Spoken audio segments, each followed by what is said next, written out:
Hello. Hey, sweet people, and welcome to another episode of Inglês, sobre, Rádio. Alexia, why are you laughing? Why are you giggling like a little crazy girl? Just because it's one of those, like, bobagem, momentos de bobagem, de baboseira. For no reason at all. I think we should all laugh during our work because we love our work, our job, and what we do. Yeah, so just to give a little bit of context, this is probably the third time we've tried to record this episode. I was having some difficulty. Alexia started laughing, and that's where we are right now. Yeah, so welcome to another episode of your favorite podcast, Inglês no Rádio. I'm Alexia, and I'm here with Foster. What's up? Not much. What about you? Not too much. I'm a little bit tired. Me A too. little bit grumpy, but I'm ready to start recording. Yeah, but I mean, I woke up with a dog throwing up on our bed, so I think I win this one. You win. It's not a competition. No, it's not. Okay, so today I'm really excited because the last two episodes I got 2 or 3, I can remember. I got 100% correct with the expressions. You are a straight A student. So yes, this week on the show, we are continuing our conversation talking about some really common expressions in English. Most of these are pretty unique. Some of them you already know. Perhaps some of them will be new for you. And each day we are focusing on a different group, a different category of expressions. And today, we are focusing on expressions that have to do with work. Ooh. How does that sound to you, Alexia? Sounds good. Okay, are you ready to get started? Yes, I am. Okay, let's begin with an easy expression. So the first expression that is related to work, the workplace, office, that kind of stuff. The first expression we have today is out of work. Do you understand this one, Alexia? Yes, it means that it's not working. Literally. Do you want to explain a little more for clarification? Out of work, for example, when I go to the bathroom and I see a sign and it's like out of work, it's not working. Não tá funcionando. Alexia started It could be, so confidently, 100% straight A student. Right out of the gate, the first expression of the day is wrong. Why? I thought that was an easy one. Okay, so what you were talking about. For example, if you go to the bathroom. I know. What? I know. What do you know? Can I try? Yeah. I know the expression. Out of work, it means when someone doesn't have a job. Okay. And what was the expression you were looking for? I don't remember. Okay. So you were looking for the expression out of order, I believe. Yes. So, for example, if you go to the restroom and the toilet or the sink is not working, normally you will see a sign that says out of order, which means, hey, this machine is not working right now. It is in maintenance. Okay. But out of work is something completely different. We use out of work to talk about when people are unemployed. Yes.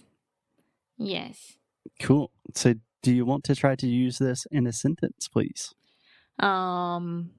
Unfortunately, a lot of people are out of work because of the pandemic. Exactly. So this expression can essentially be used as a synonym for unemployed. Does that make sense? Yes. Pretty easy. Yeah. Yeah. I'm sad. I didn't get it, but okay. There's no reason to be sad. Okay. That's part of the game. Are you ready for another one? Yes. Okay, expression number 2. Alexia, do you know what it means if something is under the table? Yes, I do because I'm Brazilian. So all Brazilians should know this, unfortunately. Um, Under the table is when you're doing something sketchy, like um, when you accept payoffs, Um, perhaps. like when you're doing something without signing it, without a contract. Yeah. Yeah, that's pretty much it. Yeah, I will make one clarification, I think. So if you do something under the table, especially if you're working under the table, it doesn't necessarily have to mean like you're accepting payoffs or bribes. It's not It's something necessarily, secret. yeah, it's not necessarily connected to corruption. So for example, under the table just means another expression we have is off the books. So essentially you are Mhm. not reporting this work to the government, probably because you don't want to pay taxes. Does that make sense? Yes, it does. But I see this as like I'm doing something secretly. Um, it can be bad and good, but it's secret. Yeah, yeah. There's not necessarily like a sense of secrecy. It's pretty much just paying people in cash. So, for example, I could say to one of my students, hey, you can just pay me under the table, which means I don't need to send you like a receipt or invoice. You can just give me $20 and we do a class right now. Okay. So, we normally talk about paying people under the table. Okay. Okay, cool. Are you ready for another one? Yes, I am. Okay, the next phrase we have, the next work expression, to make a living. Is when you had to work your ass off to pay for everything that you need. Okay, kind of. For example, we make a living by working as podcasters and teachers. Exactly. So, do you want to try to give a more clear definition instead of simply saying work your ass off? No, it's well, um depending on what you're working, you are making a living. So you are paying for your food, your housing, and etc. with that money.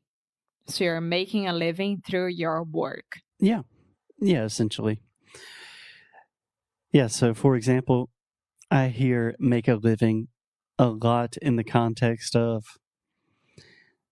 uh, um, it's not the most fun work in the world, but I can make a living doing it. So it pays the bills. Yeah. Yeah. So make a living is essentially a euphemism, like a nice way to say, how do you pay your bills? Yeah. Or what do you do for work? Yeah. Does that make So I sense? think I was right. Uh-huh. Yeah. Great.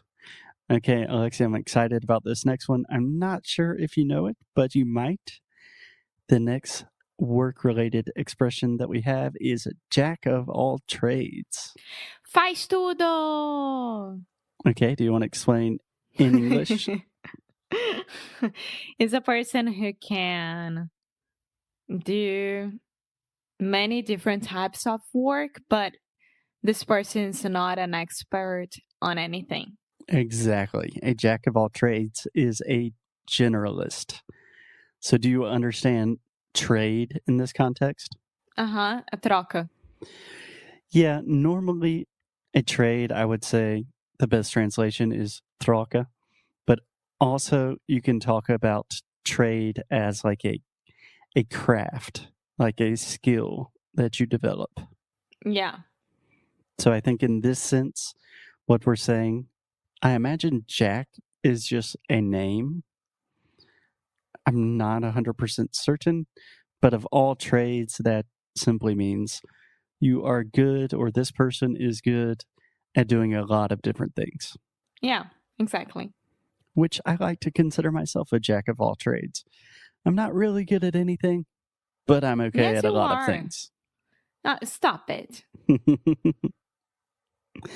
We did an entire week of episodes talking about the differences between generalist and specialist. So if you're interested in jack of all trades, generalization, that kind of thing, you should check out those episodes. Yeah. Okay. Do you have time for a couple more expressions, Alexia? Of course. Okay. Can I get a drum roll for this one? Trrr. The next work-related expression, foot in the door. I think I know this one. I Pé mean, na it makes porta. sense. Então, it makes sense the way that I'm thinking, but I don't know if it's right. It's like when you need to succeed with the first step. Like you need the first thing to succeed. Mm-hmm. Yeah, you're on the right path. It reminds me of the salesmen and saleswomen around the houses, like knocking on the doors and offering their product or something like that. And it will be fine once the person opens the door for them and then they can sell. But without that, they won't be able to sell anything. Yeah, that's essentially correct. So I'm just thinking about this now for the first time. But if you actually think about the phrase foot in the door, the example you gave of salespeople like knocking on people's door, that's a great example because I think that is where this phrase comes from. Someone opens the door, they're ready to talk to you, and they're about to close the door, and you have to put your foot in the door before they can close it. Yeah. Yeah. So more specifically, we use this phrase talking about industries or companies. So when you get your foot in the door to an industry or a company, we are normally talking about you know someone or you meet someone that can help you in that industry or company. Couldn't it be like, oh, I would love to work for that company. I just need a foot in the door. Yeah. I just need an interview. I just need to know someone. Exactly. I was talking to my friend Jackson yesterday. Jackson is looking for jobs and he works in kind of like urban design and development, an industry that I don't really know anything about. And I was asking him, like, who do you need? Like, how do you get a job in this industry? And he's like, hey, man, it's almost like all industries. Like, you just have to get a foot in the door, which means you kind of have to know the right people. Does that make sense? Yeah, maybe your dad knows someone. For Jackson? Yeah. Yeah, maybe my dad could provide a foot in the door for my friend.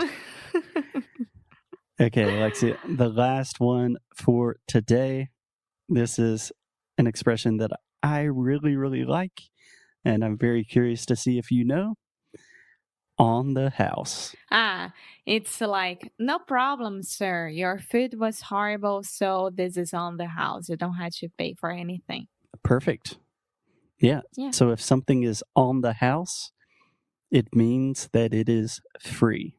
Exactly. So for example, when you are throwing a party and you guys are at a bar and you say, the last round is on me. So it's the same thing, but it's on the house. It means like you don't have to pay anything because the house is the place that you're there is paying for you. Exactly. So we almost always use this in the context of a business. So you can imagine in this case, on the house is the business. So what we are really saying is you don't have to worry about it because the business is going to pay for it. Yeah, exactly. And the most common example of this is the example you gave with restaurants. Like, I don't know, maybe it's a place that you go to often and you get a drink and you're trying to pay for the drink and they say, no, don't worry, this one's on the house. Or you get food that's, I don't know, they mess up your order, they don't give you the correct food. They say, don't worry about it, it's on the house. Yeah, I remember one time that this happened to me. I was at Pizzeria Guanabara at Leblon in Rio. And then I ordered a pizza, and that pizza came with a caramujo. And the caramujo, of course, was dead because, I mean, he went to the oven and it was horrible for him, of course. But, I mean, no one checked the pizza before because it was a huge caramujo. And it came because of the manjericão. It was in the middle of the manjericão. The And basil. then, yeah, the basil. And I love that then translation. In English, we say basil. In Portuguese, manjericão. Meu Deus. And then the guy said, "No worry, it's on the house." Of course it is. I mean, Yeah, that's the least you can of do. course. Okay, I have another quick funny story about Jackson. So I just stayed the weekend with my friend Jackson, who always has funny stories. So he was talking about when he worked in the kitchen. One time he made a pizza, but he was making a lot of pizzas. He was very busy. So he forgot to put sauce on the pizza. So it was just bread and cheese. And they sent it out for delivery. And then the person sent the pizza back. And they were like, "Hey, we just got cheese bread. Can someone please put sauce on this?" So I believe Jackson had to give the pizza on the house. Yeah, on him. I'm pretty sure he had to pay for that. Probably. Yeah. Okay, guys, there you go. Those are some useful, very common, and interesting work expressions that you can use all of these when you are working, like in an office environment, or you can just use them in your everyday conversation, and it will make you sound much more natural and much more native and comfortable. Indeed. Okay, cool. Thank you, Alexia, and we will talk to you guys tomorrow. Bye.